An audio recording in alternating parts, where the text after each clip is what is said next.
Bonsoir mes chers amis, nous voilà donc pour une nouvelle paracha. Alors ce soir on va faire en deux volets, puisque comme vous le savez, c'est le dernier Shabbat spécial que nous avons déjà commencé depuis le mois de Hadar. En effet, il y a quatre parachiotes qu'il faut considérer comme une préparation à la délivrance, une préparation à la fête de Pessah. Donc on a commencé, je rappelle, avec Shekalim, on a suivi avec Zachor, ensuite c'était Para, Adouma la semaine dernière.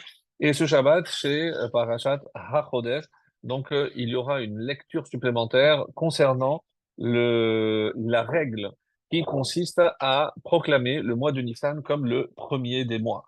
Comme vous le savez, on va essayer d'analyser aussi cette situation. Donc jusqu'à présent, le premier mois était Tishri, c'est-à-dire vers septembre, et du coup, donc si je considère que Nissan est le premier, donc Tishri devient le septième.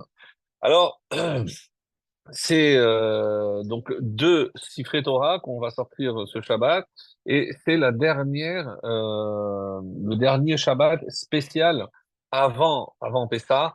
C'est vrai qu'il y a Shabbat Hagadol, mais comme je le répète souvent, Shabbat Hagadol, il n'y a pas un nouveau Sefer Torah, il y a juste une Haftarah spéciale. C'est vrai, c'est le Shabbat qui précède toujours la fête de Pessah, mais ça ne fait pas partie des quatre qui constituent une préparation. Alors, on en a déjà parlé, donc je vais faire très rapidement un bref résumé en rappelant que on commence par Shekalim. Shekalim, le Machatzit à Shekel, c'est pour nous rappeler que pour nous préparer à la délivrance, il y a un impératif. Cet impératif, bien sûr, c'est l'union.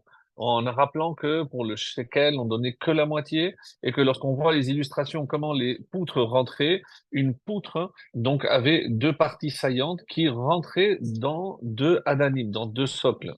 Donc il fallait que les socles soient ensemble pour qu'ils puissent tenir la poutre. Donc il y a une image très belle pour que l'on rappelle que on ne peut pas tout seul, on a besoin de l'autre et en donnant la moitié, c'était une façon de le rappeler. Il y avait également l'autre explication qu'on a donnée. Je rappelle très rapidement les cours précédents qu'on a vus, en sachant qu'il y a trois associés dans la création de l'homme et de la femme. Donc, il y a le papa, la maman et Akadosh Baruch Hu. L'Agmara donne le détail des parties, cinq parties blanches du corps que donne le papa, cinq parties rouges que donne la maman, et Hachem qui donne 10 forces. Quelles sont ces 10 forces? C'est les 10 forces de l'âme, les 10 forces de la Neshama, qu'on appelle communément les Aseret à Séphirot. C'est les Eser Séphirot, les 10 Séphirot. Donc, les forces du cerveau, les forces du cœur, les forces du corps. Donc, et tout ceci est donné par Hachem. Pourquoi la moitié d'un shekel? Parce que un shekel, c'est 20 guéras. 20, c'est le chiffre donc qui fait la somme des 10 forces d'Hachem et plus les 5 de chaque parent. Donc la moitié que je donne, c'est pour me rappeler que même lorsque je faute et j'essaye de racheter la faute, je ne faute qu'avec la moitié, on va dire, corporelle, animale, le nefesh habehemite, et l'âme, les 10 forces qu'Hachem m'a données, elles restent intactes. Donc ça, c'était le Machatzit Hashekel. Ensuite, on a passé à Zachor. Zachor, donc c'est juste avant pour nous rappeler que pourquoi je dois être uni pour empêcher nos ennemis d'avoir la main sur nous. Comme Haman l'a clairement dit, Yeshno Am Mefozar ou Meforad, il y a un peuple qui est éparpillé, mais il est aussi séparé, Meforad. Donc c'est le moment d'attaquer, parce qu'il est séparé, il est désuni. Et malheureusement, et c'est tellement triste de constater, on n'a pas tiré les enseignements nécessaires ni de Purim, ni des événements du 7 octobre. Nous revoilà encore ici en Israël, encore, bon, sans parler de politique, mais on a vraiment beaucoup de peine de voir que on a remis maintenant au bout du jour les manifestations et on va maintenant obliger tous les jeunes orthodoxes à faire l'armée. Donc ça va créer encore des polémiques, alors que malheureusement on n'a pas retiré. Vraiment, c'est beaucoup vraiment très très triste de constater qu'on n'a pas tiré l'enseignement nécessaire. On espère vraiment que ça va aboutir à quelque chose de positif, mais les gens commencent à avoir vraiment peur de la réaction. Est-ce qu'on va utiliser de la force pour obliger les jeunes à être enrôlés? Quelle va être la réaction? Donc, on a vraiment peur de ce qui risque de se passer à ce niveau-là. Bon, on espère, on continue à prier que la paix elle ne règne pas à l'extérieur, mais qu'elle règne d'abord chez nous pour qu'on puisse nous faire face à tous les événements hostiles. Et malheureusement, Dieu sait s'il y en a. Donc ça c'est Haman, ça c'est Zachor. Souviens-toi que lorsque tu es en exil, tu es en danger. Et tant que tu n'as pas compris que c'est l'union vraiment qui fait la force contre nos ennemis, c'est que tu seras toujours en danger.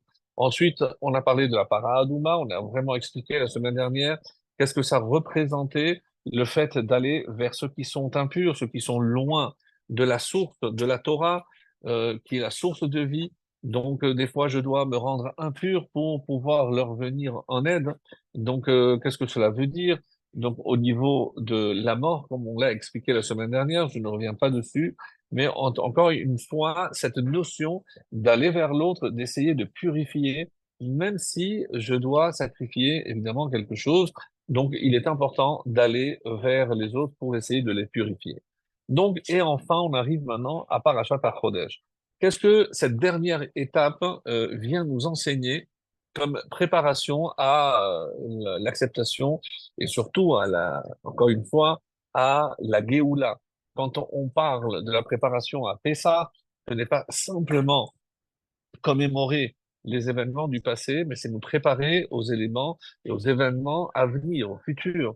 On parle de notre Géoula, de notre sortie, de nos limites à nous.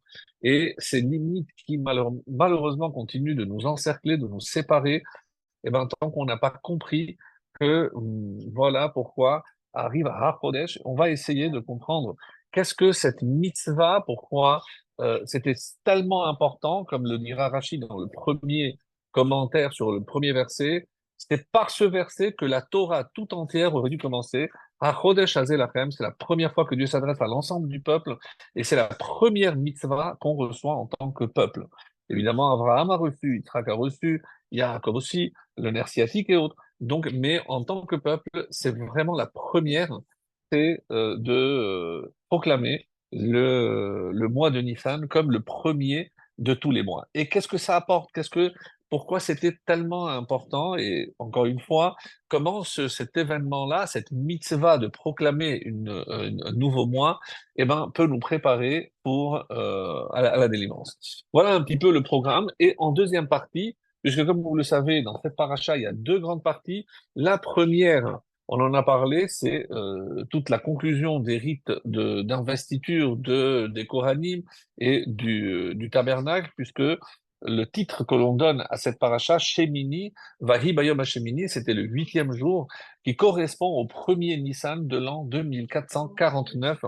C'est l'inauguration du Mishkan, l'inauguration du premier sanctuaire du peuple juif, hein, dans le désert, certes, mais qui marque d'une manière définitive la descente de la Shekhinah, de la présence divine, pour rester et résider toute la durée du Mishkan, toute la durée du premier temple, ainsi que la durée du deuxième temple, malheureusement donc avec des manques par rapport au premier, et c'est ce qu'on attend, évidemment, vous l'avez compris, c'est que V'etechezena enenu beshuvecha leTzion, qu'on puisse nous voir justement le retour à Sion. De quoi? De la Shekhinah, de la présence divine.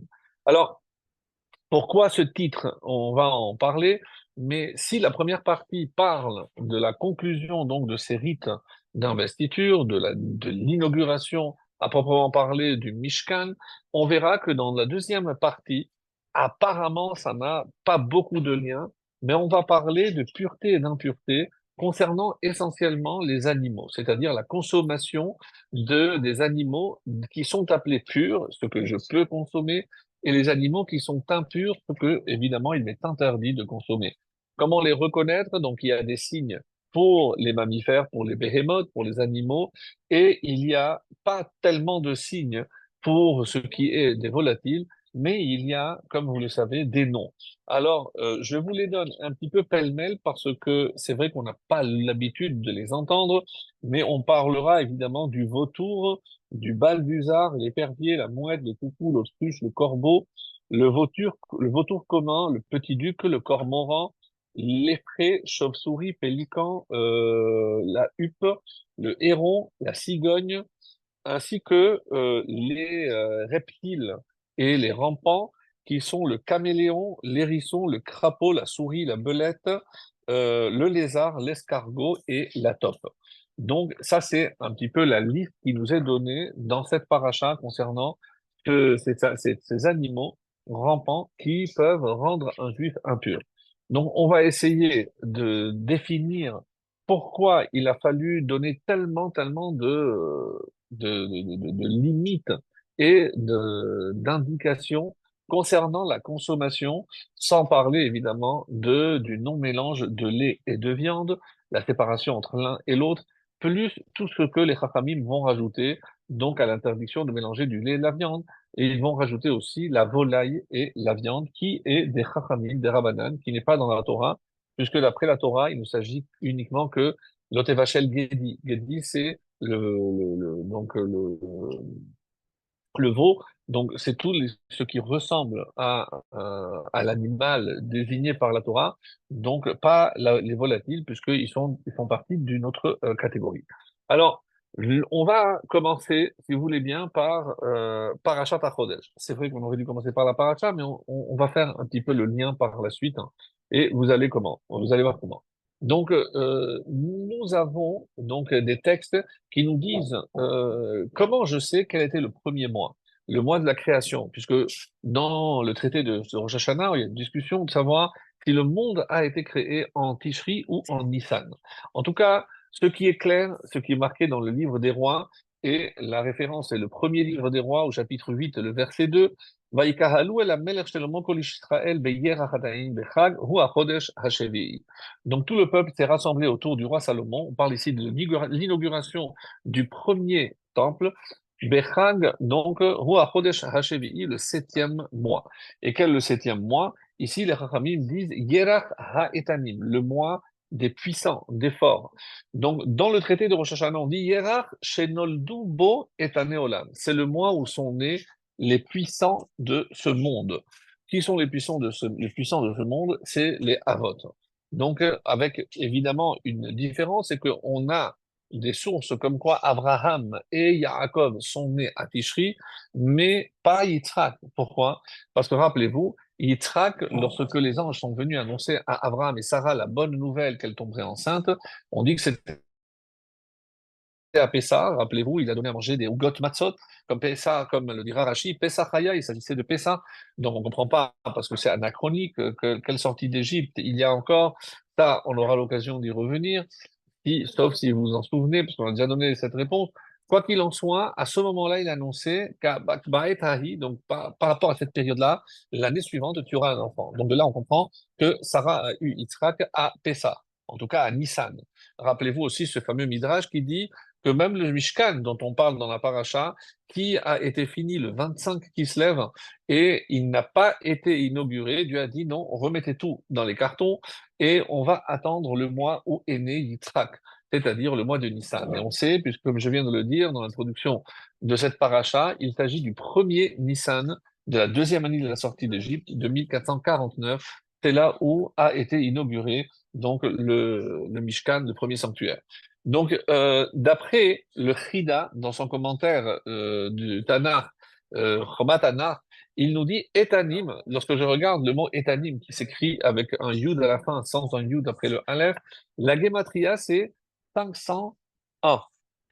Et lorsque je prends les années de vie des Avot, donc Abraham, Isaac et Yaakov, Abraham 175, Yitzhak 180, Yaakov 147, le total donne 502.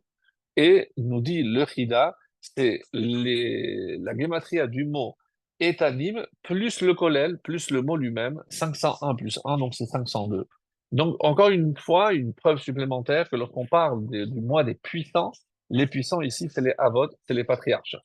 Metsudot David, l'autre commentaire très classique du Nar, nous dit Yelacha etanim milachon etan vechazak, puissant et fort. Donc ce sont les avot, comme il va dire. Et pourquoi? Al-Shem ki bechodesh tishri hem hamoadim hayoter chazakim u miyasherim et ha'adam el hashlemut. Donc c'est pas par rapport au avot, comme on a vu précédemment, mais ici le Metsudot David dit que pourquoi le mois de Tishri s'appelle le mois des forts, parce que c'est le mois qui contient les fêtes les plus puissantes, dans le sens où elles permettent à l'homme de se redresser.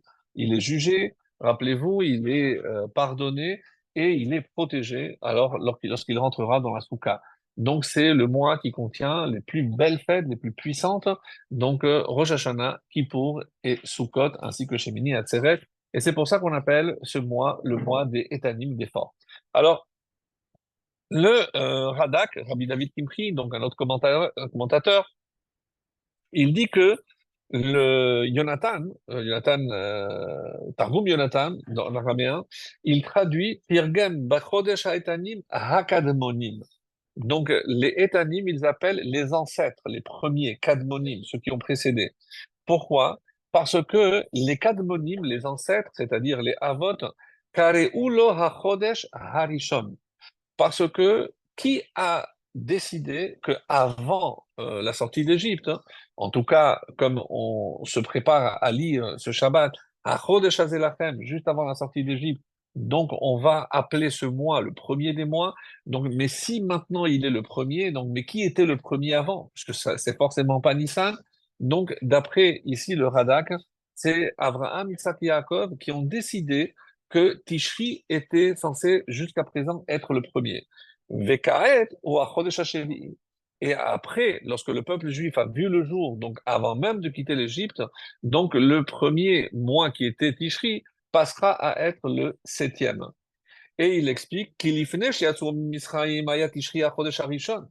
et parce qu'avant qu'il ne sorte d'Égypte, c'était le mois de Tishri qui était le premier. Pourquoi? Qui bet Tishri nivra olam. Parce que c'est en Tishri que le monde a été créé. Et il dit, Ursheyatsu ben Israël ben Nissan, vous fod Rosh Chodesh Hodashim, vetishri shevei lo. Mais maintenant qu'il y a un événement qui est encore plus important, qui est la conclusion, l'aboutissement de la création du monde, c'est-à-dire créer tout un peuple qui pourra être appelé Adam et atteindre justement le niveau de Adam avant la faute, à ce moment-là, donc, on commence une nouvelle ère et ce mois qui va voir la sortie de ce peuple de l'esclavage mérite désormais d'être le premier. Et donc, et du coup, Tishri passera à être le septième. Qui comme Dieu leur a explicitement dit, c'est le fameux passage que nous lirons ce Shabbat dans le deuxième Sefer. Miklal ki lechlal haolam eno rishon. Pourquoi lachem, ce mois sera pour vous le premier des mois, pour vous Israël, pour vous qui êtes Adam, pour vous lachem, les mêmes lettres que Meler, qui êtes les vrais rois. Donc vous, ce sera le premier mois, et pour les nations du monde, ça restera le septième, c'est-à-dire Tishri, par rapport donc à la création du monde. Alors, comprendre, mes chers amis, qu'il y a ici deux notions. Quelle est la différence entre Tishri et Nissan? C'est deux façons de gérer le monde. Et si je considère que Tishri, la création du monde, elle se fait par rapport au soleil, puisque quand je parle d'année, c'est évidemment par rapport au soleil, puisque l'année, 365 jours, il n'y a pas de coupure. Les coupures que nous, on appelle mois, sont dues à la Lune. Alors, ce qui est curieux, c'est que nous, on a un calendrier qui est basé sur luno-solaire, et la Lune et le Soleil. Même si les Arabes font la même chose, sans le rattrapage de Hadar 2, comme nous on a fait, afin que toutes les fêtes tombent toujours aux mêmes saisons, mais pour le calendrier grégorien, la coupure en mois est complètement aléatoire, puisqu'elle n'est pas basée sur des mois précis, comme ça peut l'être chez nous, puisque eux ne tiennent pas compte de la lune. Mais Chadash, Chodesh, évidemment que le mois est lié à la lune, alors que l'année est liée au soleil. Et en delà, si je dépasse un petit peu le côté vraiment technique, qu'est-ce que je peux déduire? Le soleil, c'est un fonctionnement que je peux appeler al-derech hateva, c'est-à-dire qui va selon la nature. En effet, tout ce qui relève de Tishri s'inscrit dans la nature. Et pour cause, c'est le chiffre 7.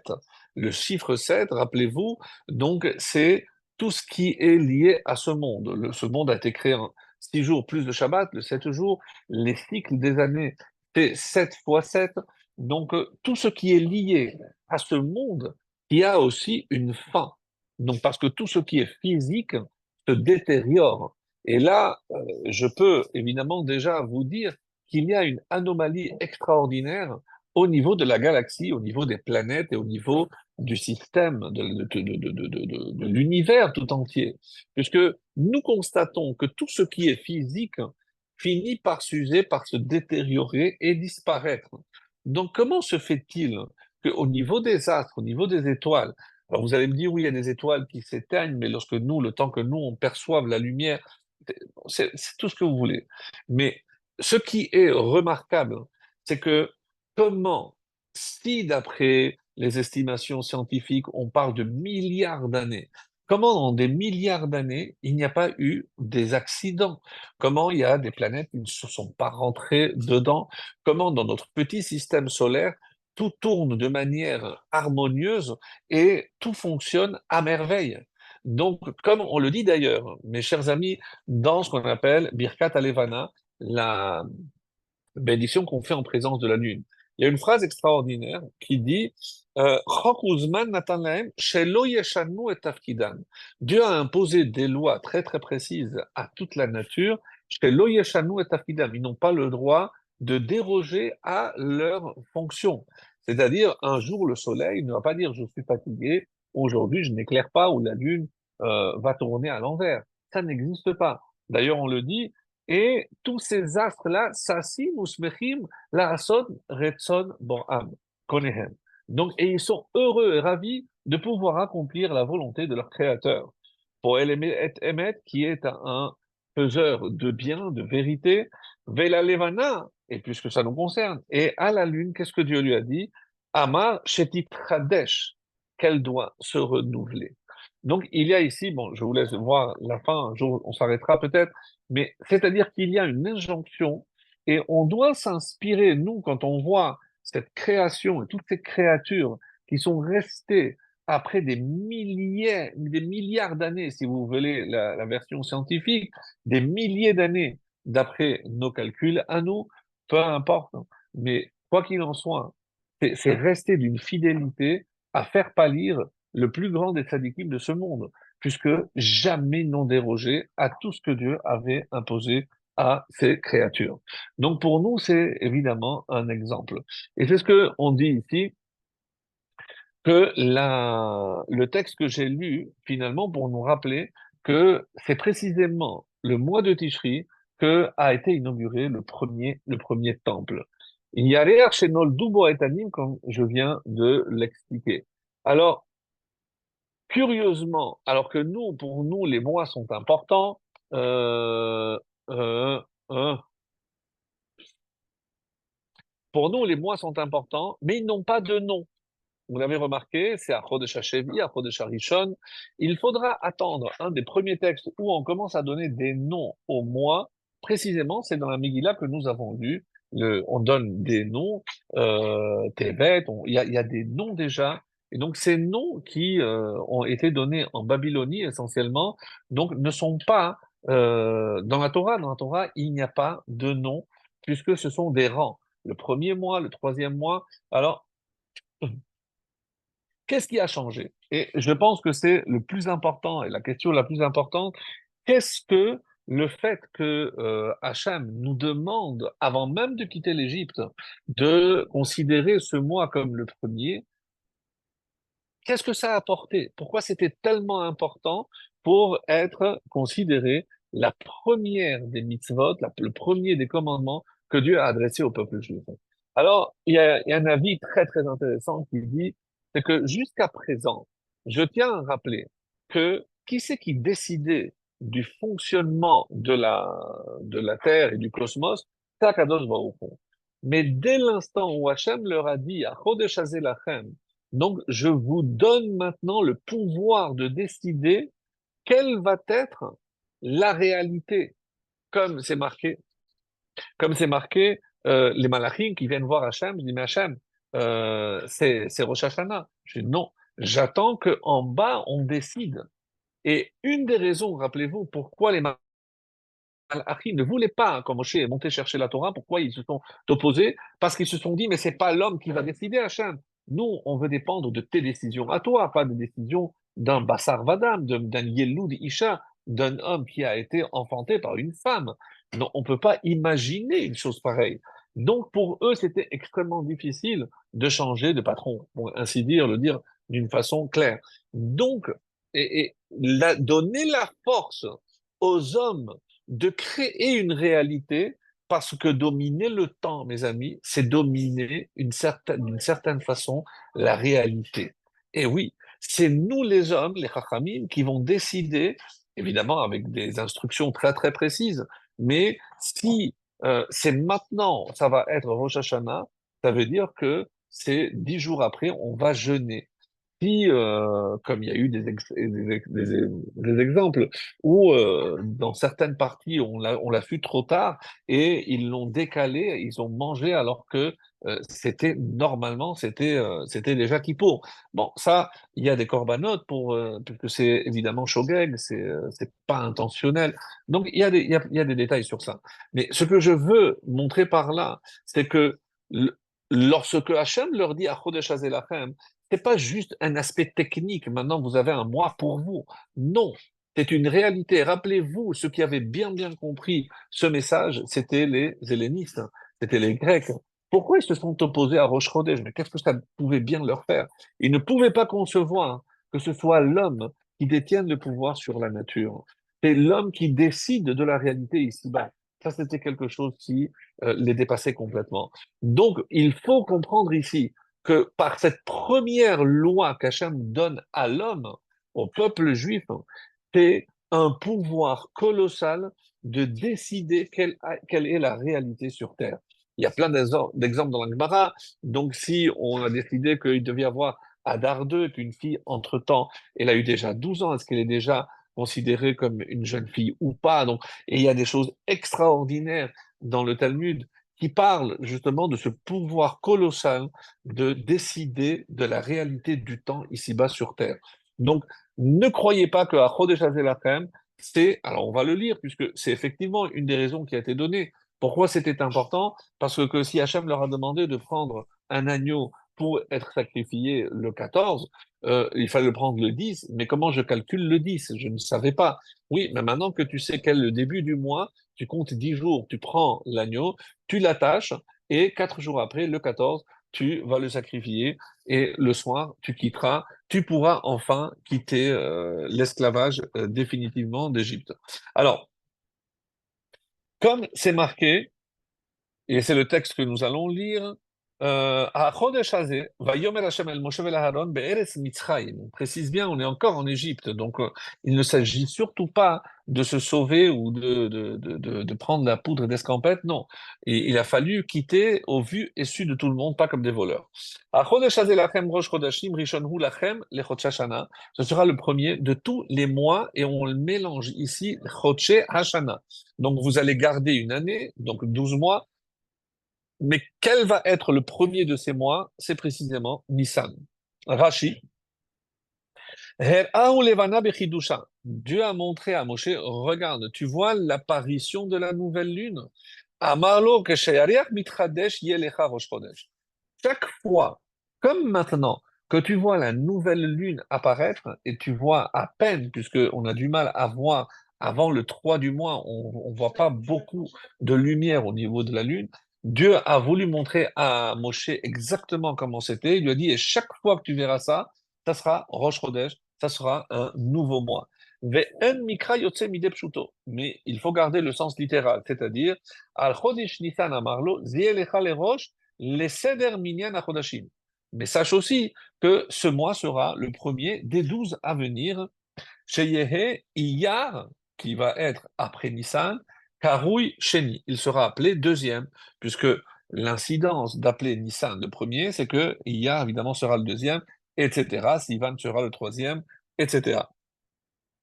Alors, Ramban, sur le verset de Bereshit, nous dit quelque chose de très très beau, et c'est ce qui résume un petit peu ce que j'avais commencé à dire. Dar, sache, une fois qu'on a conclu que le monde a bien été créé en Tishri, que d'ailleurs on le dit le jour de Rosh Hashanah dans les pilotes, Zehayom Techilat Maasera, c'est le jour du début de tes actes, c'est-à-dire où tu as commencé à agir, à créer le monde. Yiyeh Rosh Hashanim mi-Tishri. C'est pour ça que Tishri marquera le début des années. Oulam, Tziva Kadosh Baruch Hu, les manot b'chodashim minyan acher. Mais pour les mois, il y a un autre compte. C'est vrai, ça paraît complexe. Alors, les mois commencent en Nissan et l'année commence à Tishri. En tout cas, c'est exactement comme ça que nous l'explique le Ramban et c'est ce qu'on fait jusqu'à aujourd'hui. Et pourquoi? Parce qu'il a été dit, à Chodesh Hazeh Lachem, Rosh Chodashim. Donc, c'est le premier des mois. Donc, pour les mois, c'est Nissan. Pour l'année, c'est Tishri. Comme ça, il l'explique. Ve'adain, Beshanim, Hacheshbon B'Tishri. Et si c'est vrai que pour les mois, ça va être Nissan, pour les années, ça restera Tishri. Le Kliyakar explique, Tzrichin iten ta'am od. Mais il faut peut-être expliquer davantage, parce que c'est pas clair. Pourquoi? Lama itril kol ha-mitzvot bekidush ha-chodesh, velama nismecha mitzvato le mitzvat korban Pesach. Donc, il y a ici donc une question que se pose le Kliyaka, très très pertinente. Donc, on se pose évidemment chaque année, pourquoi il a fallu, donc, comme il le dit avec ces mots, que le premier des commandements du peuple juif concerne les mois, à Chodesh Hazeh. Et quand on donne la réponse, oui, c'est par rapport au Korban Pessah, mais c'est lié, à part que c'est lié techniquement, parce qu'il faut que je sache quand est le premier, pour que je sache quand c'est le 10. Et il rajoute, les filles chez Tiva, Likach, Hase, Be'asor la Chodesh. C'est vrai que Hachem a demandé de prendre l'agneau le 10 du mois. Al kenu tzrach leodio, mais yom yatril lemnot ha'esrim yom, 10 yamim. Donc il fallait impérativement qu'il sache, donc une réponse très technique, pour savoir quand tombe le 10, il faut que je sache quand est le premier. Ve'amarlo kaze ra'e u'kedesh ve'kadesh u'min oto yom ba'ala yemane 10 yamim. Donc, quand tu verras la lune comme ça, tu sanctifies le mois, tu sanctifies la lune, et à partir de là, tu compteras 10 jours et tu pourras accomplir cette mitzvah. Ça ne répond pas à la question pourquoi c'est lié à Korban Pessah et qu'est-ce que le Korban Pessah représente. Rappelez-vous que le Korban Pessah, c'était Mishru ou Krulachemson. Mishru, tiré et prenez. Pourquoi tirer et prenez Mishru ou Krou? Les Rachamim donnent une explication très intéressante. Mishru, tirez, retirez-vous de la Avodazara pour pouvoir prendre l'agneau. C'est-à-dire qu'il y a ici une notion au niveau du Korban Pessah qui est liée, qui la relie avec la Avodazara. La Avodazara, je l'explique très simplement.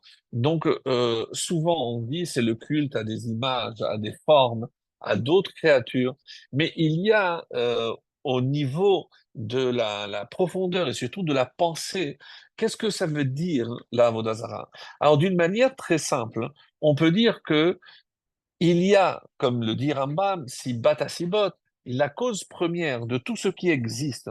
Qu'est-ce qui permet à tout d'exister? C'est Akadosh Baruch Hu. Donc Akadosh Baruch Hu est à l'origine de tout ce qui peut exister.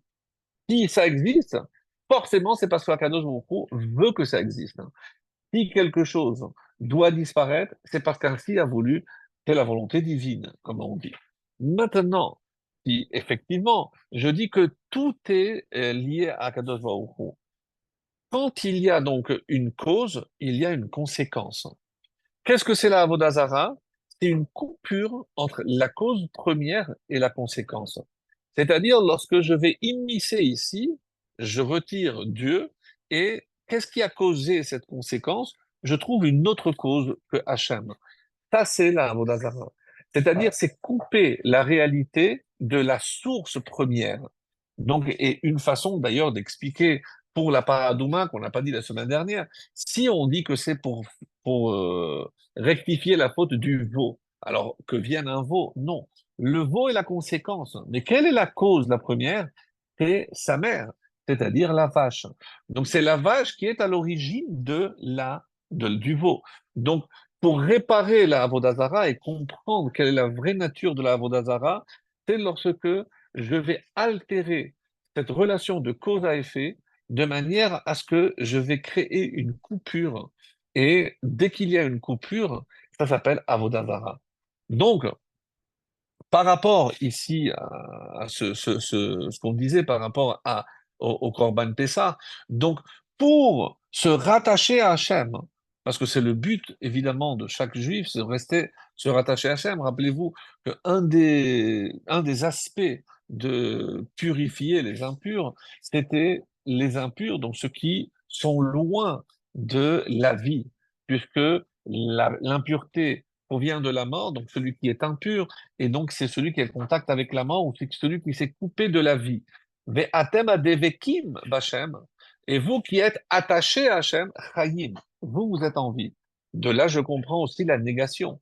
Ceux qui ne sont pas attachés à Hachem ne sont pas attachés à la vie. Pourquoi? Parce que dès que je me détache de cette source, donc forcément, je tombe dans l'impureté, je tombe dans la mort.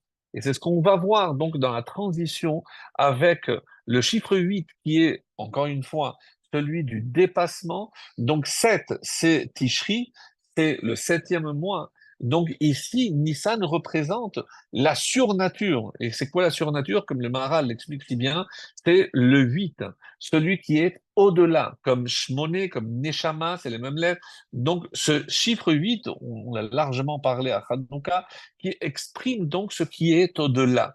Et c'est pour ça que on verra par exemple que à Kippour, Echad lemala vesheva lemata.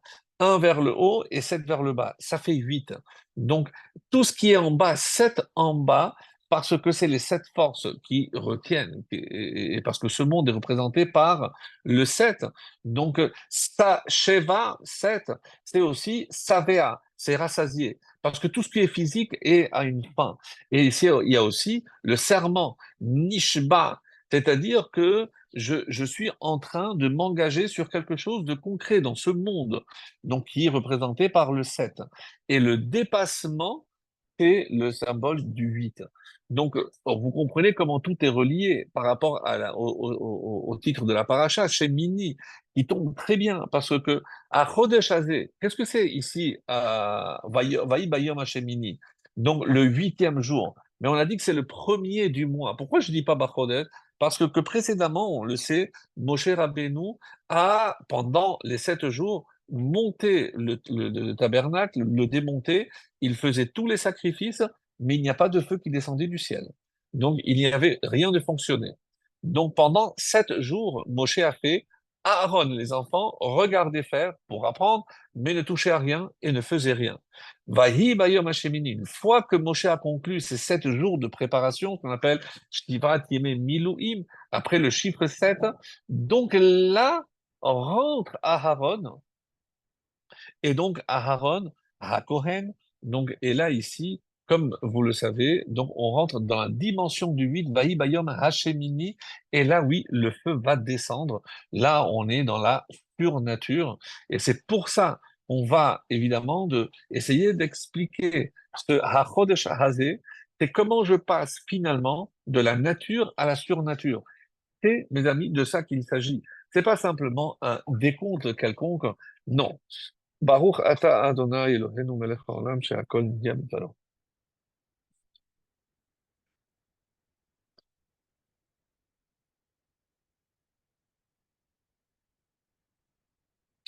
Alors, il y a une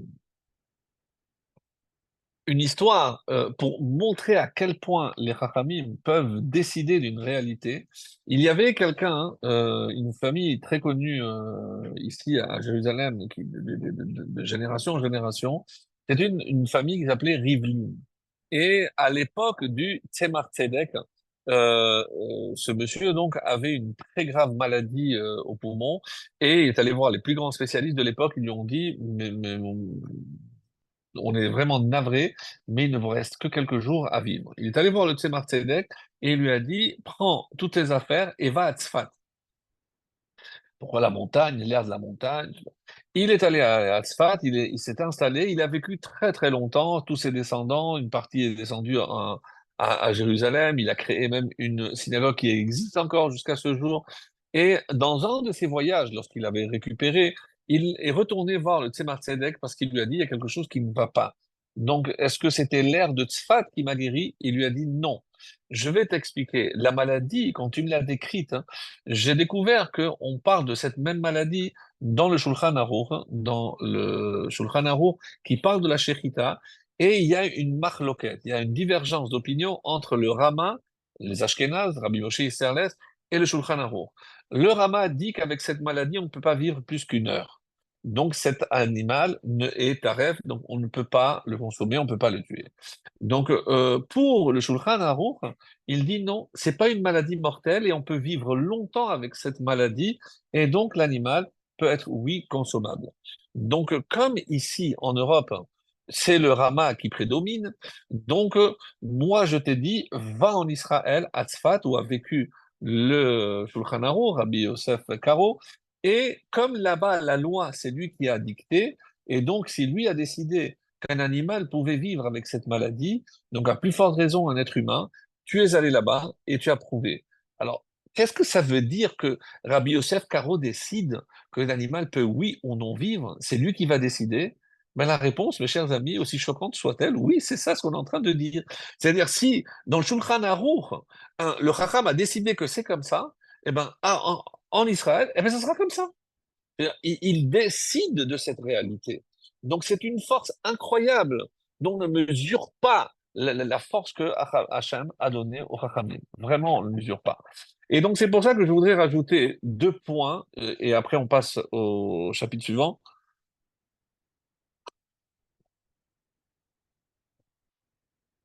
C'est l'explication, pardon, du Kuzari dans le troisième Mahamar, le troisième chapitre, qui dit Torat Moshe, utzerachnu bemilutav el kama kitod mina Kabbalah.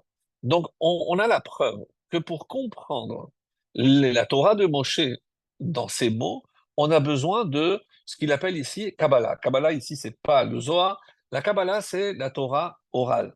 Parce que, autrement dit, sans ça, je ne peux pas expliquer qui a inyan rachav min hamilot, parce que la réalité dépasse souvent le sens du mot. Et il va donner des exemples.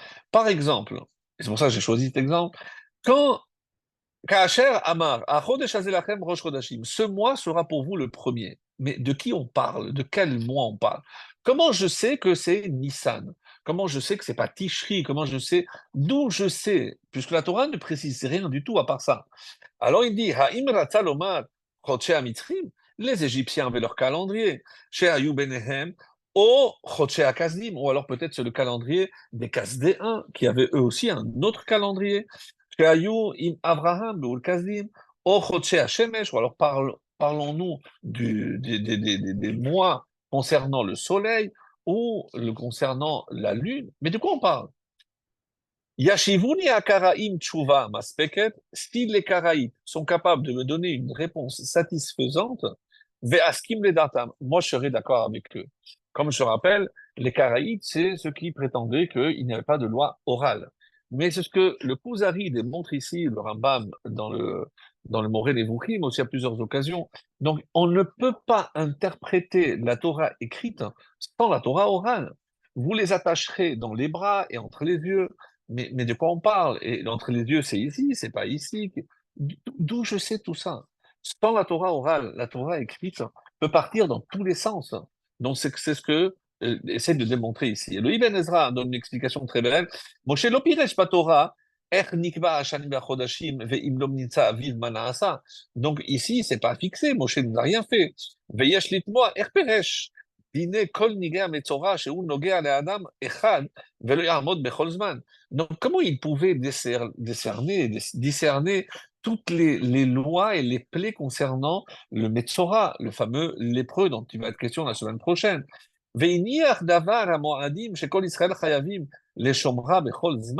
Donc, on donne tous les détails concernant la lèpre, la couleur, la taille, si c'est blanc, si c'est noir, la couleur des cheveux, combien de cheveux. Mais ça, en plus, c'est quelque chose d'important. Et pour ce qui est des fêtes qu'on va continuer à célébrer jusqu'à Biat HaMashiach, on ne nous a pas donné des détails. Vezeleot. Et ça, c'est de la preuve, dit ici le Ben Ezra, qui samach al keriat beddin becholdor. C'est qu'il s'est appuyé sur le beddin de chacune des générations.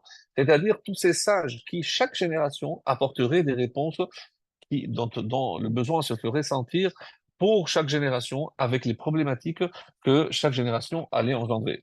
Et pour terminer avec une note de Chassidoute, donc comment on interprète tout ceci d'après la Chassidoute? Alors, Mevoar Besefer Akedat Yitzhak, Donc c'est, on va dire, un cours de Emouna. Comment on peut se rendre compte de la grandeur du Créateur? Et il dit, premièrement, il y a deux façons. La première, Man- Minhagat teva atmidit shemitnaheg tamid bli shinui ve'efsek. Donc l'assiduité du fonctionnement, c'est par rapport à ce qu'on avait dit au début, par rapport à la Lune. Donc cette assiduité, cette hatmada que Dieu a imposée depuis la création et qui n'a jamais dévié. Puisque comme tout ce qui est fini et limité, et ça devrait avoir une fin, puisque tout ce qui est physique a une fin.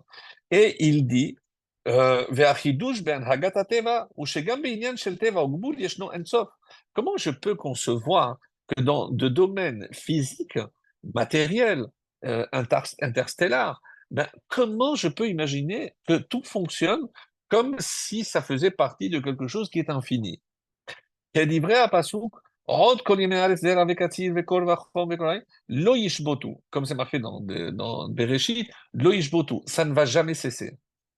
שכל שינוי העונות במשך השנה קביעות בלי שינוי, parce que les saisons, eh ben, ce sont des cycles qui reviendront constamment et d'une manière perpétuelle.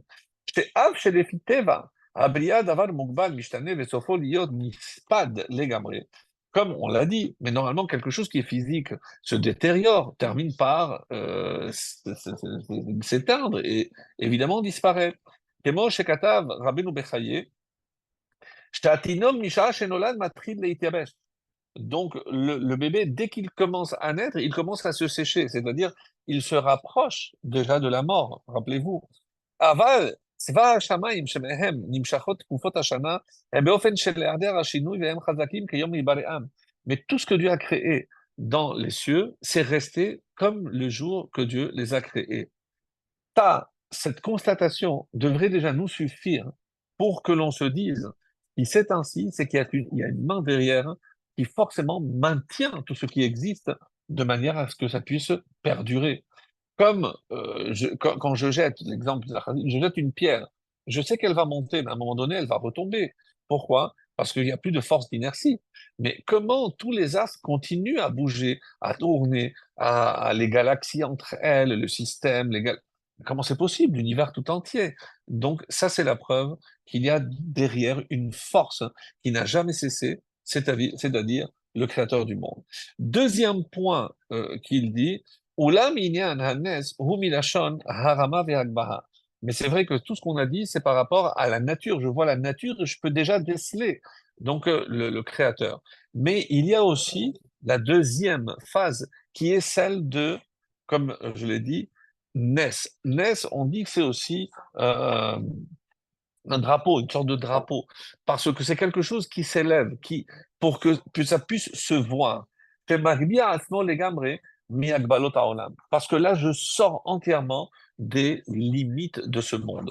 Et il faut comprendre, mes chers amis, que ce que Hachem attend de nous, c'est qu'on dépasse nos propres limites. Puisque si on veut avoir le mérite Nissim, Nissan, Nes, donc si on veut des miracles, hein, et c'est en cela que les hitradesh kemota, nous aussi, on doit se renouveler. On ne doit pas tomber dans une routine. On doit se dépasser. On doit chaque fois essayer de faire quelque chose de supplémentaire. Et donc, et ça, c'est quelque chose de très difficile. Mais quand on voit, par exemple, qu'on on s'installe dans un certain confort, parce qu'on a peur des changements, on a peur, je ne peux pas rajouter ceci, je ne peux pas rajouter cela. Mais des fois, lorsque, et surtout maintenant, parce qu'on n'arrête pas de demander, et pour voir la fin de la souffrance de nos otages, il faut obligatoirement un miracle. Donc, que chacun se dise, je vais faire quelque chose de plus. Donc, je ne parle pas des afrashot halot, je ne parle pas des tfilim, des filotes qu'on fait, des tehillim, tout ce qu'on, c'est magnifique. Mais ça reste global. Et ça ne me touche pas personnellement. Dans le sens où je vais prendre sur moi quelque chose. Et comme, je crois que c'est Mark Twain qui avait dit, si tu dois manger une grenouille, mange-la le matin. Parce que c'est quelque chose qui te dégoûte. Mais quand tu dois manger deux grenouilles, mange la plus grande le matin. Bon, évidemment, mais qu'est-ce que ça veut dire? C'est lorsque il y a quelque chose qui te demande beaucoup d'efforts, ne le repousse pas. Pourquoi? Parce qu'à force de repousser, tu ne vas jamais le faire. Donc, si tu sais qu'il y a quelque chose que tu dois faire, mais que tu as du mal à le faire, fais-le le plus tôt possible. Comme ça, d'abord, c'est derrière toi. Et évidemment, tu trouveras les forces de le faire, parce que plus tu vas repousser, moins tu auras évidemment la force de faire ce que on attend de toi. Donc, ça, c'était par rapport donc au 8, c'était par rapport au dépassement, et c'est ça toute la notion de Tishri, de passer de la nature à la surnature. Donc, Dieu nous a montré la voie parce que la sortie s'est déroulée dans des miracles incroyables, mais parce que nous aussi, on a accepté de nous dépasser. On s'est mis en danger en prenant l'agneau et en l'attachant pendant 4 jours. On aurait pu voir déferler une haine, comme on voit aujourd'hui d'ailleurs, sans aucune cause valable, mais un déferlement de haine. Comment une divinité, vous la traitez comme ça, attachée au pied du lit, comme une sorte de mépris. Donc, on aurait pu se faire massacrer. Oui, on a pris sur nous. On a pris sur nous. Hachem nous demande, vous faites un pas, moi, je viendrai et je vous ferai sortir sur les aigles sur les ailes d'un aigle. Donc, ça, c'est le dépassement, ce 8, c'est ce qui nous permet maintenant de faire le lien avec la deuxième partie. Parce que quand je regarde ce qui est écrit dans les textes, Zot hachaya asher tochelu, voici l'animal que vous mangerez. Mais pourquoi tout simplement on aurait pu dire Zot habehema, voici l'animal, ou Zot, voici ce que tu vas manger. Pourquoi haya? Il y a ici une notion de vie. Alors, je sais que je dois maintenant manger de l'animal pour vivre. C'est une façon de le voir. L'animal est aussi appelé chai, la vie. Mais il y a aussi autre chose. Parce que ces animaux qui vont être appelés purs te permettront, toi, juif, de t'attacher à la pureté et donc à la vie. Qu'est-ce que je suis en train de te demander? Pourquoi toutes les questions de la pureté au niveau des animaux, de la consommation, on parle de pureté ou d'impureté, à tel point que celui qui mange quelque chose qui est impur, il devient impur. Ça veut dire qu'il devient impur. Il est plus proche de la mort que de la vie. Oui, mes amis, c'est de ça qu'il s'agit. Pourquoi c'est tellement important? Pourquoi la Torah attend de parler de l'inauguration du tabernacle, de la présence divine, pour, dans la même paracha, sans transition, nous parler de la pureté, de l'impureté de l'animal, c'est-à-dire toutes les notions de la consommation, pour préserver cette pureté. Qu'est-ce qui se cache derrière? Qu'est-ce qu'il y a? Pourquoi c'est tellement important? Alors,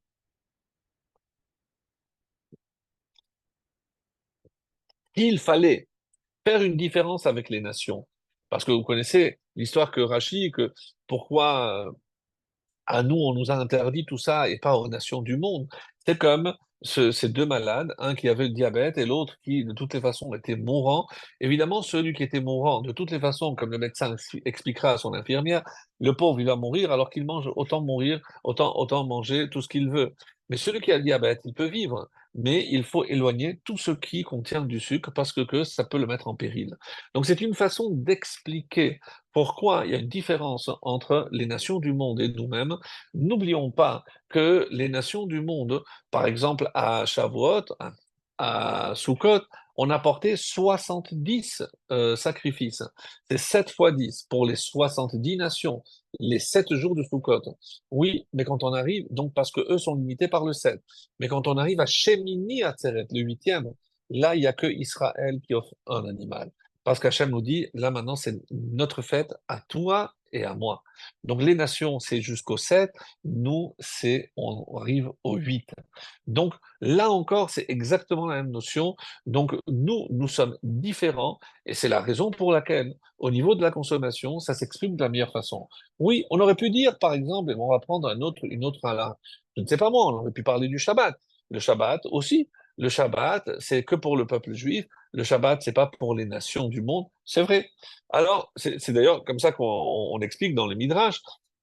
Pourquoi les Mahalot Asurot donc nous permettent de nous attacher Ve'atem Devekim Hashem Chaim. Pourquoi on s'attacherait plus à Hashem à travers la nourriture qu'à travers, par exemple, le Shabbat ou je ne sais pas moi, Nida, il y a plein de choses très importantes qui sont aussi le lot que du peuple juif, donc qui ne touchent pas du tout les nations. Et par rapport au chiffre 7, par rapport aux 70 nations, combien de lois, eux, ils ont aussi? Sheva mitzvot benenoah, ils ont 7. Donc, tout ce qui touche les nations, c'est lié au 7. Pourquoi? Parce qu'on avait expliqué que le 7, c'est la limite. Donc, eux, ils ne peuvent pas dépasser cette limite. Les seuls qui peuvent rentrer dans le domaine du 8, dans la paracha que nous allons lire, c'est le peuple juif. Et on va essayer, dans les minutes qui nous restent, donc de comprendre en quoi cette cache-route nous permet, d'une certaine façon, d'accéder à la dimension du 8 plus que la Brit Mila, qui est le 8, le Shabbat, Nida, donc, tout ce qui fait finalement les caractéristiques du peuple juif. Alors, l'exemple du médecin, c'est pour que l'on comprenne que est-ce qu'on parle ici de Olam Hazé ou Olam Haba? Est-ce que le juif qui mange kasher, qui accomplit la volonté divine, on parle qu'il va hériter ce monde ou le monde futur? Évidemment qu'on parle essentiellement du monde futur.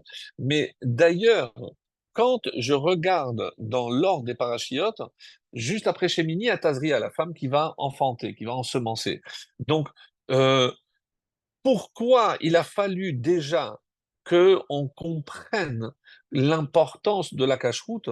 Parce que tout ce que va manger la maman enceinte jouera un rôle sur le futur fœtus, sur le futur bébé à naître. Donc, avant qu'il naisse, il fallait, oui, je sais qu'il y a d'autres explications qu'on a données les années précédentes, parce qu'on a suivi la création, d'abord les animaux, après les hommes, tout ça c'est très bien. Mais on essaie d'apporter chaque fois quelque chose de nouveau. Donc ici, on comprend qu'il s'agit de quelque chose de complètement fondamental, parce que tant que la maman ne fait pas attention à ce qu'elle mange tant qu'elle est enceinte, donc, tout ce qu'elle mange aura évidemment des incidences sur son fœtus, et si elle mange quelque chose d'impur, ça va se transmettre aussi au fœtus. C'est ce que il nous dit ici. Donc, Kevan shemachalot asurot metameim et alev.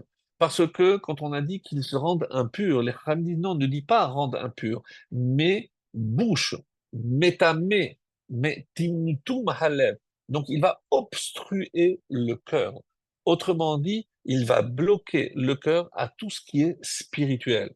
D'ailleurs, lorsque dans des séminaires, on se pose souvent la question, si des gens nous disent, écoutez, moi je ne peux pas faire les Shabbat, la Kashrut, Nida, par quoi devrais-je commencer?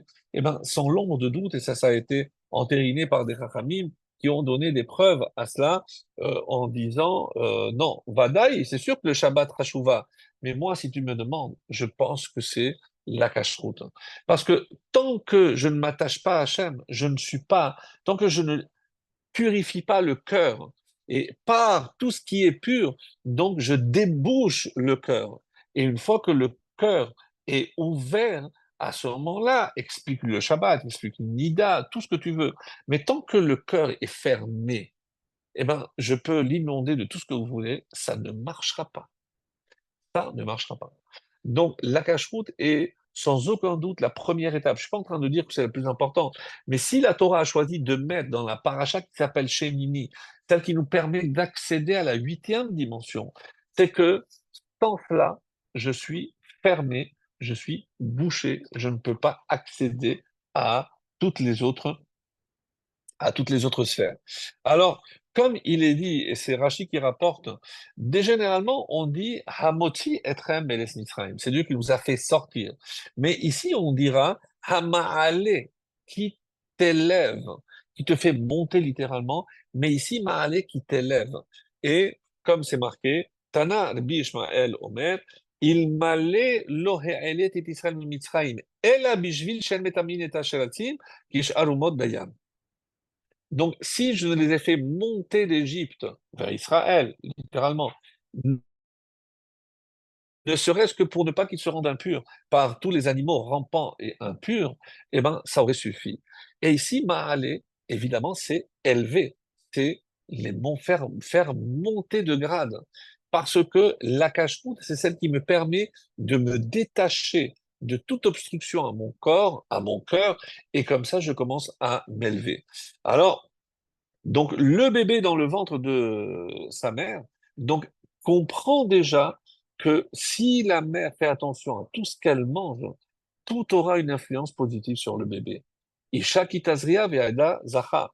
Donc, mais attention, parce qu'elle a déjà entendu, même le bébé dans le ventre a entendu déjà toutes les règles de la pureté et de l'impureté. Alors, dans la Gemara, on se rend compte que même parfois des animaux comme, comment il s'appelle, Chamoro chez le Rabbi Pinchas Ben Yair, quand il a vendu, il n'a pas voulu travailler Shabbat, il n'a pas voulu manger parce que qu'on n'a pas prélevé la dîme, etc. Des choses ahurissantes. C'est pour ça qu'on on dit que si eux, les Tanaïm, étaient des hommes, alors nous, on est comme des ânes. Mais pas comme les ânes de Rabbi Pinchas Ben Yair, parce que nous, on n'aurait pas fait aussi attention, comme il va dire, mais je croyais que c'était pas important pour un animal. Oui, mais mon âne, il est très bahmid. Lui, il est très, très strict là-dessus, il est très rigoureux. Oui, ça nous fait rire. Mais pour montrer à quel niveau, donc, les animaux des tzadikim, ça prouve l'attention que ces tzadikim mettaient à tout ce qui faisait rentrer dans la bouche. Et donc, et en fait, c'est ça dans l'ordre. Mais Torah, rappelez-vous, c'est tout ce qui sort de la bouche. Pourquoi? Parce que le lachon hara, etc. Mais de quoi ça va dépendre? De ce que je rentre dans la bouche. Et donc, dans toute la paracha de Shemini, en tout cas la deuxième partie, tout nous parle de ce que je dois rentrer dans la bouche afin que je ne me rende pas impur par tout ce qui va malheureusement sortir. L'Ola Chaim Akadosh dit que un homme, même s'il fait involontairement, il a mangé quelque chose qu'il n'aurait pas dû, même shogeg, titma nafsho, oui, il aura quand même une conséquence. C'est parce que la conséquence, c'est-à-dire que son cœur va se boucher un peu, et ben, elle sera inéluctable, même si c'est involontaire. C'est-à-dire l'influence de tout ce que l'on mange sur mon niveau spirituel est incroyable. Donc, c'est pour ça que c'est, encore une fois, tellement important. Alors, le Tanya explique pourquoi, pourquoi c'est ainsi. Donc, évidemment, c'est dans un domaine déjà qui dépasse le cadre de notre cours. Il faudrait, ce sont des notions un peu kabbalistiques, un peu plus profondes. Mais on dit que tous les aliments purs viennent, donc il y a certaines couches qu'on appelle les clipotes et une qui s'appelle clipat noga. La clipat noga est une clipa qui contient beaucoup on va dire, d'aspects positifs. Et c'est pour ça que tout ce que je mange de pur, donc nourrit cette clipa et la renforce pour que le peu de mal qui est disparaisse. Et au niveau des clipotes, malheureusement du mal, les clipotes téméotes, il y en a trois. Et tous les aliments impurs proviennent de ces trois clipotes. Donc, je ne pourrai jamais redresser. C'est que le Tanya l'explique d'une manière très très profonde. C'est-à-dire tout ce qui provient de ces clipotes-là, a une telle force de négativité, de toum-a, c'est que je ne peux rien faire avec. Et c'est pour ça que plus je vois qu'il y a des limites, qu'il y a des restrictions au niveau de la consommation, je dois me dire que plus c'est quelque chose d'extrêmement, extrêmement important. Alors, et à ce titre, je voudrais illustrer par une halakha du Shulchan Aruch qui dit, c'est dans Yoredaa, le chapitre 81, P. Aleph, halakha Zayin. Écoutez bien, Shulchan Aruch. Chez Chalav Koutit, c'est le lait d'une Koutit, d'une Goya, d'une non-juive, Moutar Kechelev Israélite. Il serait permis au même titre que le lait d'une juive. On parle ici d'une maman qui allait. Au Mikol Makom, par contre, Loyani Koutinok Mina Koutit Imefchar Israélite. S'il y a possibilité que l'enfant allaite d'une juive, alors il faut l'empêcher de prendre d'une Goya. Shechalav akutit metamtem halev. Parce que même, vous avez vu, rappelez-vous ce que a dit le Rah Haïm Akadosh, c'est que même involontaire, ça a des conséquences quand même. Donc, un bébé qui prend du lait qui n'est pas de juif, eh ben, aura un timtum halev. Son cœur va se fermer. Et c'est pour ça qu'il rajoute parce que pendant qu'elle mange tout ce qui est impur, donc ça le transmet à son sang, le sang qui transmet à son lait, et donc le lait contient des éléments d'impureté. Velatinok mutar, c'est vrai que le bébé il pourrait. Donc comme il vient des aliments qui eux sont impurs, donc il y a une certaine impureté à travers ce lait qui passe au bébé. Alors, le Gaon de Vilna va encore plus loin. Il dit, mais d'où tu peux sortir une preuve pareille pour dire qu'il faut faire attention au lait du bébé, d'où on l'apprend de Moshe Rabbeinu. Euh, alors d'accord, mais Rabbi Yaakov Kamenetsky, il a dit, attendez, mais on parle ici de Moshe. Moshe, il va parler à la Shekhinah. Hop, attention. Qu'est-ce que ça veut dire qu'il va parler à la Shekhinah? Parce qu'il va s'adresser à Dieu. Mais nous, on ne s'adresse pas à Hachem, on ne prie pas. Chaque fois qu'on dit Baruch Ata, on parle à qui? Donc nous, on parle. La seule différence, qu'à Moshe, Hachem lui répondait. Il lui parlait. Nous, il nous parle. Enfin, même s'il nous parlait, on n'entend pas parce qu'on n'a pas la capacité d'ouïe que Moshe pouvait avoir au niveau de la prophétie, au niveau de tout ce que vous voudrez. Mais nous, on s'adresse aussi à lui. Et à part ça, comme le dira le Rambam, tout le monde doit élever son enfant comme s'il pouvait être un tzaddik. Et tout le monde, tous les juifs peuvent être un tzaddik, même comme Moshe Rabbeinu. Donc ne viens pas me dire oui, mais ça c'est spécial parce que ça c'est pour Moshe. Pas du tout, pas du tout. Tout le monde a la capacité d'être Moshe. Et tout le monde doit faire attention, même à un bébé, et j'ai envie de dire plus à un bébé, parce qu'on se dit, ouais, mais il est petit, c'est pas grave. S'il prend ça, j'ai pas vérifié les ingrédients. Haz shalom, haz shalom. Parce que l'influence sur l'enfant de quelque chose d'impur est beaucoup plus grave que sur un adulte. Parce que ça va l'empêcher. L'adulte a fait déjà un choix, il a déjà peut-être d'autres éléments qui viennent peut-être s'opposer. Mais l'enfant, il est tout frais. Il faut faire très, très attention à tout ce qu'un enfant mange, même à ce qu'un enfant voit. Bon, il faudrait non pas faire ici tout ce que les principes d'éducation. Mais attention, et je vais venir sur ça donc, dès le jeune âge, et c'est le Rama euh, qui va dire, Hod katav sham Rama, lo tochal ameneket im hatinok dvarim asurim. C'est que celle qui allait doit faire aussi extrêmement attention à ce qu'elle mange. Comme l'expliquera le char, Gam imhi chola ou mutar la leochlam. Donc, même dans un cas où elle est malade, elle pourrait se permettre de manger tel ou tel aliment qui en temps normal aurait été interdit, chez l'otanik az et bena. Alors, si elle est obligée de manger, il vaut mieux que ce ne soit pas elle qui allait son propre fils et qu'elle aille demander à l'autre. C'est quelque chose d'inouï ce qu'on est en train d'entendre ici. Et évidemment, le parallèle qui va être fait, c'est très très beau, parce que de la même façon que quand Isha Kitazri à la paracha qui arrive, c'est lorsque la femme va enfanter. Mais donc, on a déjà pris toutes les précautions avant. Donc, tout ce que la maman a déjà mangé avant même, quand elle était enceinte, à plus forte raison lorsqu'elle va allaiter. Mais de la même façon, ici, nous sommes Mikerev Goy. Donc, c'est une nation qui est sortie à partir d'une autre nation. C'est comme si on a été enfanté. Et c'est comme si on venait de naître. Pourquoi c'est tellement important de revenir sur toutes ces règles de pureté et d'impureté? Parce que comme nous sommes au début, rappelez-vous pourquoi à Shavuot, on vient de recevoir la Torah, alors on fait que du lait. Parce que le lait, c'est l'élément essentiel, tout ce que vous voulez.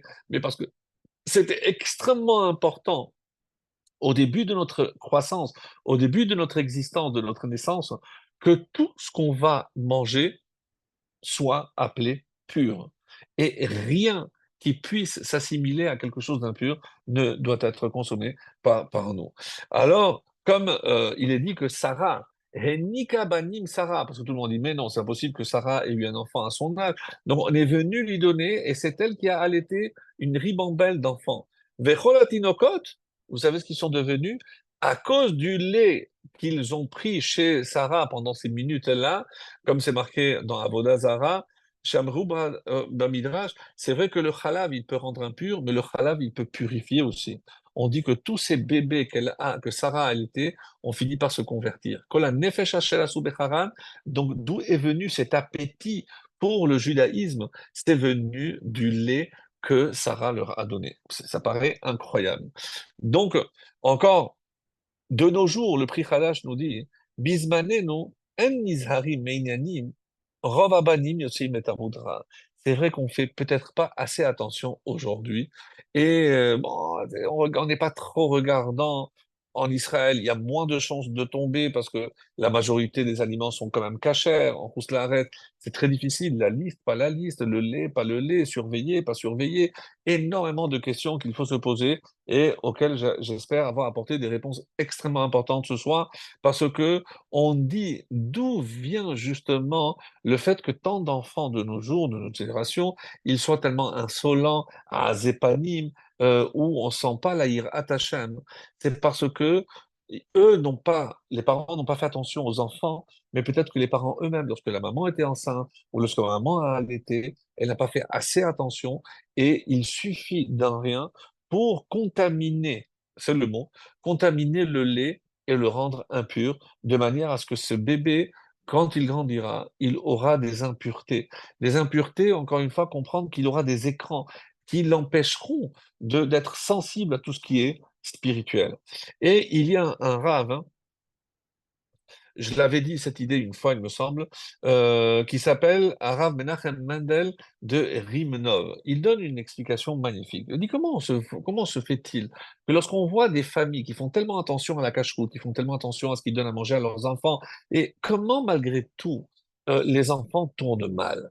Et il dit parce qu'il y a aussi une autre notion, c'est pas que les aliments qui doivent être purs, mais l'argent avec lequel on achète cette nourriture. Parce que si l'argent n'est pas propre, mes amis, même si j'achète glatt la méhadrine, mina méhadrine, de de méhadrine, donc l'argent qui a servi à une impureté parce qu'il est sale. J'ai volé, j'ai trompé, même des goïs, même à plus forte raison pour des juifs, hein. Si l'argent n'est pas propre, ce que je vais manger ne peut pas être propre. Et ça va ternir, ça va évidemment, du coup, ça va déteindre sur l'enfant. Sous quelle manière? Eh ben, il va petit à petit s'éloigner de la hirat shamayim, la crainte du ciel, le comportement idéal d'un tzaddik. Il va être insensible à tout ce qui est spirituel, etc., etc. Catastrophique. Et il le dit dans des termes très très clairs. ועל ידי זה שנולדים להם תאוות ומידות גרועות, d'où ils viennent ces mauvaises midot, etc. והביא לראיה מזפק האוב, על שהנה מן הגזל לא נתקרב לגבי המזבח. Pourquoi on n'apporte pas le coq? Parce que le coq, alors il risque de voler quand il va manger ou prendre ailleurs, et alors il ne peut pas approcher le misbéach. Vous vous rendez compte? C'est la preuve qu'il pense. Vegam she'aov lo nitztava, alors que lui, il n'a aucune interdiction de voler ou de manger. Hachem idbarach sonne Hamas. Hachem déteste le vol. Une des raisons, Vatimale haaretz Hamas, la terre s'est remplie de vol. Et oui, vol, comme Rachid le dit, Gezel, eh ben, il a détruit la terre. Parce que le vol est destructeur. Et on ne fait pas assez attention, mes amis, de nos jours, que l'argent que l'on doit gagner pour nourrir nos enfants, pour nourrir notre foyer, doit être il vaut mieux gagner 10 fois moins, mais que ça soit propre, que gagner 10 fois plus, hein, pour que cet argent sale ne pourra pas nous, malheureusement, fournir des aliments, aussi purs soient-ils, il y aura de l'impureté. Donc, je tenais à le dire parce que je pense, surtout de nos jours, quelque chose d'extrêmement important. Alors, euh, il y a deux ou trois exemples encore que je voudrais apporter et on va conclure. Alors, lorsque le Ramchal, par exemple, dans Yesirat Sharim, nous dit les Khumrat Isur Ma'achalot Asurim. Il a apporté ce qui est marqué dans le Midrash, dans le Sifra, Lot etameu bahem venit tamtem, dont vous serez rendu impur. Et les Ramim disent Im metameim atembam, sofechem letamebam. Donc, à la fin, c'est vous-même qui serez impur. Vehainu, ki amachalot asurot mardisin tum'a belibo ben nafsho shel adam, parce que cette impureté va rentrer dans le cœur et va nourrir le sang, et tout le sang, ça va arriver aux pensées, ça va arriver partout, ça va rendre impur toute la personne, au niveau de la pensée, au niveau du cœur, de la parole et de l'acte. Oui, parce que quand on mange sale, après on se comporte d'une manière sale, vulgaire, et on parle aussi de manière vulgaire. C'est ça aussi l'impureté, mes chers amis. Et lorsqu'on voit, on entend des choses dans certains couples, comment on arrive à se parler, alors que on dit que entre l'homme et la femme, il y a la shérina, mais des paroles que des couples se lancent, c'est pas des missiles ni des scuds, c'est des bombes atomiques. Mais comment un mari peut parler ainsi à une femme, à sa femme, et comment la femme peut des fois parler de cette façon à un mari? C'est des choses qui me dépassent, mais c'est pas possible. Mais d'où ça vient? Toute cette vulgarité, ce manque de respect mutuel, mais devant des enfants, mais Mais quelle éducation on donne, quel exemple on donne? Mes amis, on ne fait pas assez attention. Je vous assure que c'est gravissime. C'est vraiment très grave. Alors, c'est le Ramchal qui nous dit que il compare ça à un venin.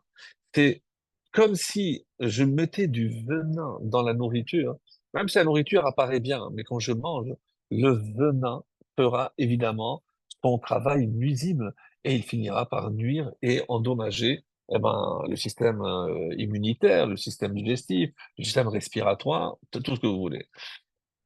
Comme c'est rapporté, et maintenant je dis, qu'est-ce que ça veut dire Hama'ale Etrem, qui vous élève de l'Égypte? Comme le Rachid l'a dit, on a déjà vu, et le sabbat de Kem a dit, je comprends pas, Ki hanir'e she'etiat Mitzrayim gama lahem shelo yitameu b'shratzim. Parce que Hachem, pourquoi il les a levés? Pour qu'ils ne se rendent pas impurs avec les rampants. Bah, l'Ogam et Misraïm, alors même en Égypte, il aurait pu déjà, en Égypte même, les séparer. Et c'est quoi la réponse que donne le sabbat de Kelm? Très joli. Mizemucha kedata mekubalim, qui colle anshe Torah eno inyan tzedadi. C'est que les sanctions dans la Torah, c'est pas juste quelque chose de marginal. Et là, pour El Adam, asher peula atzma teshalem lo. C'est la conséquence directe de son acte. Si quelqu'un mange de la viande qui est putréfiée, qui est avariée, évidemment en mangeant, mais il va contracter toutes les maladies possibles et imaginables. Alors là, parce que le médecin va nous mettre en garde, parce que je vois qu'elle est pourrie, alors évidemment que je vais faire attention. Mais quand la Torah, elle me dit, cette viande est impure, je devrais être capable de voir comme une sorte de venin comme ça que l'explique le sabbat de Calais. C'est comme s'il y avait un venin. Comment tu vas t'envenimer toi-même, mais tu n'es pas normal. C'est pas logique, c'est pas humain. C'est exactement comme ça. Alors, le Sifte Cohen, bon, c'est dommage, on peut pas tout voir, mais le Sifte Cohen dit ici, en parlant de Moshe Rabbeinu, il apporte une réponse extraordinaire. Rappelez-vous, il donne aussi l'exemple de Rabbi et de Antoninus. Rappelez-vous que les parents de Rabbi ont été accusés parce qu'ils ont fait la Mila alors qu'elle était interdite. En chemin, ils l'ont échangé avec Antoninus et que Antoninus, le fait il a allaité, c'est la maman de Rabbi qui l'a allaité, il finira par se convertir et par étudier la Torah avec Rabbi. Oui, il a fini, d'après les sources, il a fini par se convertir. Incroyable. Alors vous allez me dire, oui, mais il se trouve que Rabbi aussi, pendant quelques heures, il a été allaité aussi par la maman de Antoninus, donc du lait impur, oui. Et on dit que pendant 13 ans, il a souffert des dents les dents blanches comme le lait, parce que comme il a, oui, été nourri de lait, il a souffert pendant 13 ans. Pourquoi 13 ans? Les 13 mesures de miséricorde, et au bout de 13 ans, donc, il a été purifié. Un autre exemple aussi qui nous est donné, puisqu'on a parlé tout à l'heure de Moshe Rabbeinu, et c'est magnifique, c'est le Sifte Cohen qui donne cet exemple.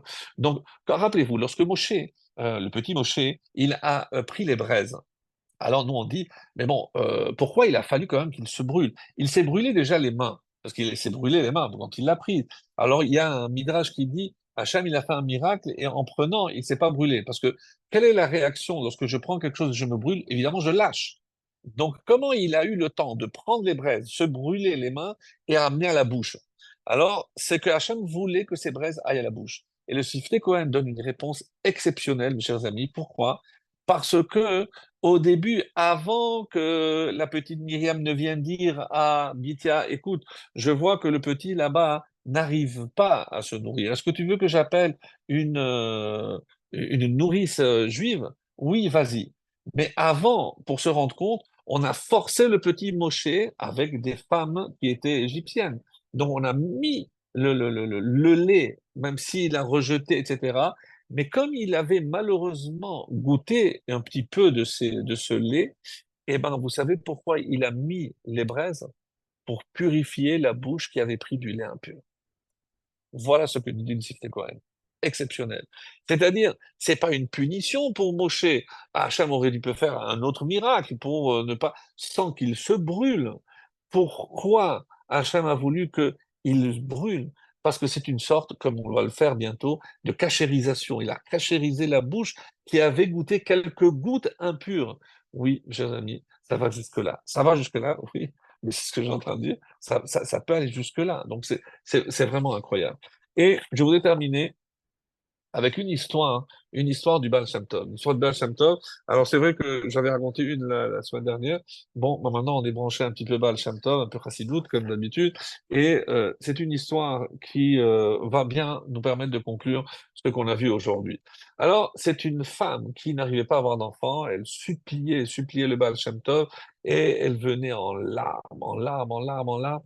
Donc, il a vu cette femme pleurer pendant des minutes et minutes et minutes. Et le Baal Shem Tov lui a dit, ça y est, c'est bon, cette année, tu auras un enfant. La femme, elle était folle de joie. Alors elle se dit, ça y est, ça y est. Et effectivement, 9 mois après, Baruch Hashem, elle a eu un petit garçon exceptionnel. Donc, quand elle a fini de l'allaiter, au bout de 2 ans, elle est venue pour que le Baal Shem Tov lui fasse une bracha. Et lorsqu'elle a approché, elle a demandé, donne-moi ce bébé. Et il a pris le bébé, il a pris comme ça. Il a fait une tête un peu bizarre, et il a dit, voilà madame, voilà votre bébé. À peine elle est rentrée chez elle, l'enfant tombe malade et meurt. Là, elle est dans un désarroi catastrophé.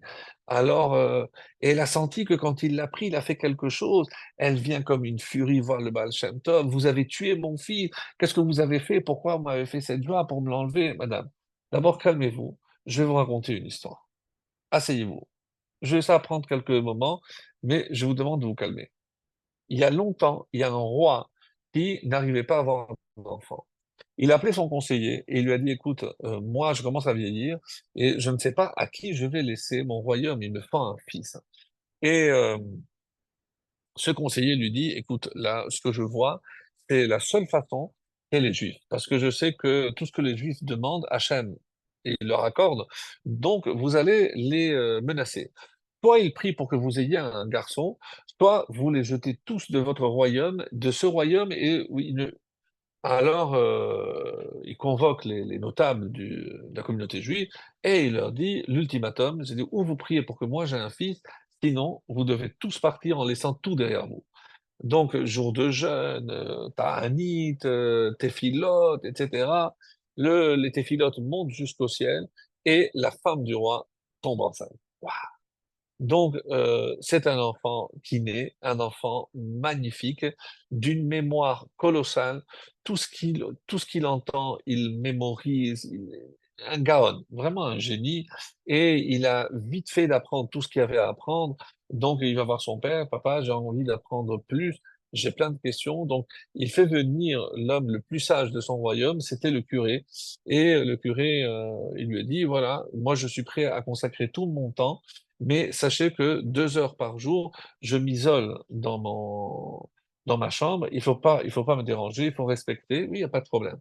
Et il commence à étudier. Le curé voit que cet enfant a une intelligence prodigieuse et vraiment incroyable. Donc, juste alors, il commence à grandir et il apprend tout ce que le curé peut lui apprendre. Et un jour, il reste très curieux parce qu'il cherche quand même à savoir ce qui se cache derrière cette porte. Donc, un jour, il rentre, stupéfaction, il voit le curé avec un talit, des tefilines, en train d'étudier la Gemara. Il lui dit, viens, viens, ne dis rien. Mais qu'est-ce que tu étudies? J'étudie le Talmud. Mais ça veut dire que tu es juif? Je suis juif. Je dis, mais alors, je ne dirai rien à une condition, tu m'enseignes le Talmud. Il a commencé à apprendre le Talmud, il m'a dit, c'est ça qu'il me fallait. Et plus il va, plus il apprend à une vitesse colossale. La Gemara, pour lui, c'est le bonheur absolu. Ah, enfin, des vraies réponses, enfin. Alors il lui a dit, mais comment je peux faire pour me convertir? Il lui a dit, écoute, là, moi, je ne peux pas le faire, il faut que tu parles, mais ton père, tu vas pas te quitter maintenant qu'il a mis tellement de temps. Moi, ce que je te conseille, c'est de préparer ton père. Dis que pour prendre les rênes de ce royaume, il faut que tu le connaisses, il faut que tu t'éloignes.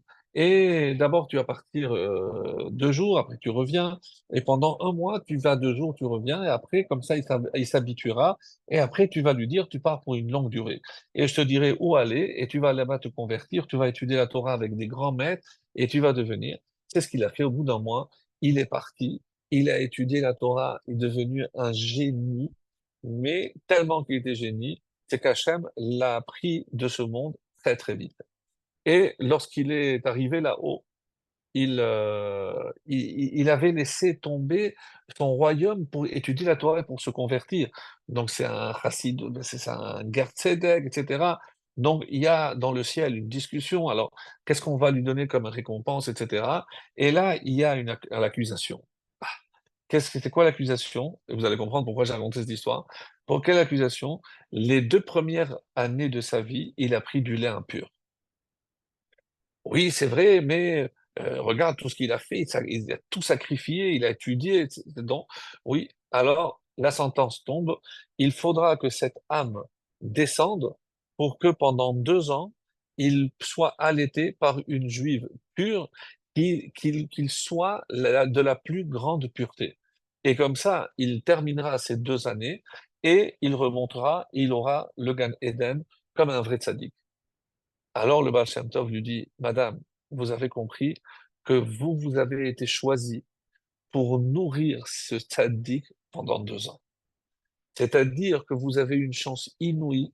C'était une âme tellement pure que c'est juste sur vous c'est tombé parce que c'est vous qui avez mérité de nourrir cette âme si pure. Et maintenant, vous comprenez bien, mes amis, comment c'est important. Tout ce que l'on donne à nos enfants, tout ce qu'ils entendent, toutes les paroles qu'on va donner, les encouragements, parce que c'est comme ça aussi qu'on nourrit un enfant avec des propos gentils.